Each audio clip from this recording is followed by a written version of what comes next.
I have a coach on the line right now that I'm very, very fond of.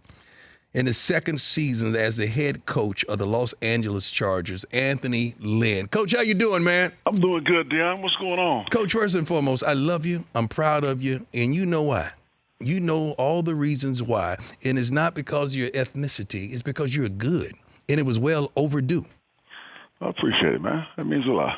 Yeah, I mean, come on, man. Number first in the AFC West at 11-3, coming off a wonderful win versus Kansas City, where the whole country virtually gave you no chance to win in KC.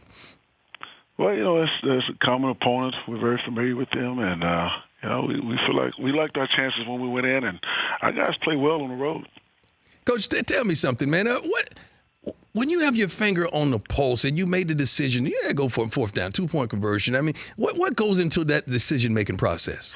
Well, being on the road, hostile environment, and just our whole mindset was to win the damn game. And I couldn't think of a better opportunity than to just do it right then and there. And I went over and told Ken when we got the ball back, I said, when we score, have the 2-point play ready because we're going for two. And so I knew I was going to do that the whole time. And I don't think anyone was surprised by it. Phil, tell me about I love your quarterback, man. He's one of my favorites in the league, Phillip Rivers, man. I mean, and he's balling out right now. He's playing out of control. Yeah, no, he's having an outstanding season, the way he's running this offense. And just his work ethic, Deion, is it's got to be the best, if one of the best or the best I've ever been around. He is very prepared. He helped his teammates, and he have great feedback when he comes to the sidelines. And he's a professional. I love the guy, man, and I'm proud to be his coach. Well, it certainly was next man up because Keenan Allen went down. Mike Williams stepped up. Not only did he step up, he stepped out from amongst the crowd and balled. Mike's been doing that all year. He's healthy. He's having fun.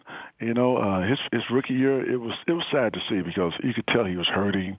He wasn't having a lot of fun, and so therefore he wasn't on the field a lot. But this year has been a different story. From day one, OTAs. I mean, he came in on a mission, and he's been working his tail off. But Keenan Allen, he's been our number one all year, and he's done a heck of a job. And so sometimes Mike gets overlooked, but Mike is having an outstanding season. Coach, you came up the hard way, man. 6 seasons in the NFL, undrafted in 92. So you had to work for every darn thing you got. So how hard is it to communicate with these today players?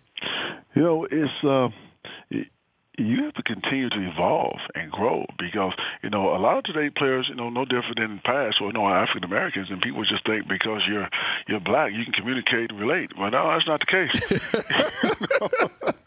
He's a different breed now. And so football, Spike Dykes told me a long time ago, Deion, that football is a relationship business. And you just got to take the time to get to know your players, understand them, and that way you can get the most out of them and also help them. You got a guy that I adore from Florida State University. Oh, yeah. Possibly the rookie of the year. And he is he can cover, he can play in the box, he can blitz. He does so many things for you guys. Tell me about Derwin James. When he came available in the draft, first of all, we couldn't believe it. We thought he'd be gone. And we had our eyes on a 3 technique.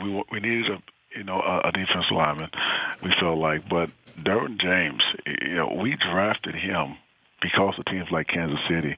We needed speed and space guys, and that's why we drafted him to beat that team we just beat last week. But let me tell you, there's no position he can't play. He can play in the box, a linebacker. He can play back deep in the middle of the field. We use him around the line of scrimmage as a pass rusher at times. But his size, speed, and his range is off the charts. And what I love about him the most is he loves football. I mean, the neck of woods and where he's from.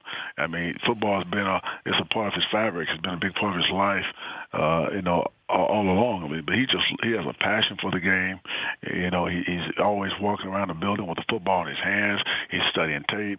He just loves football. And you got a bunch of guys like Bosa. That defense is just playing lights out. They're getting to the ball. They're making plays, and those guys seem like they're having fun. And you've created that whole atmosphere.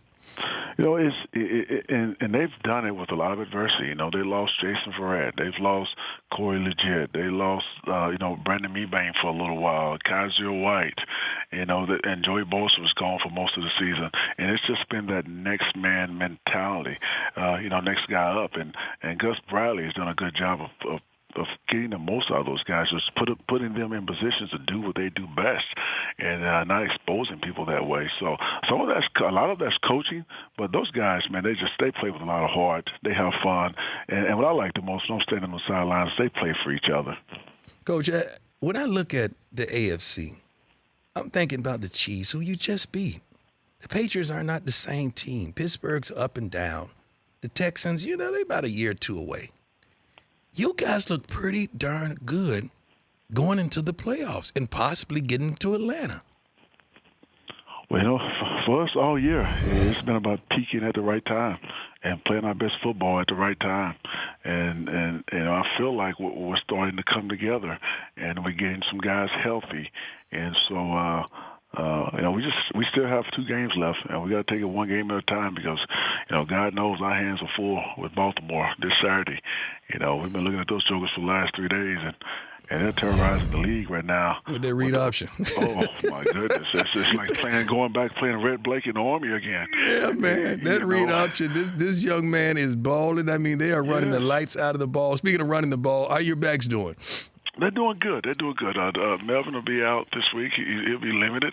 Austin, not sure yet, but he'll be back sooner than later.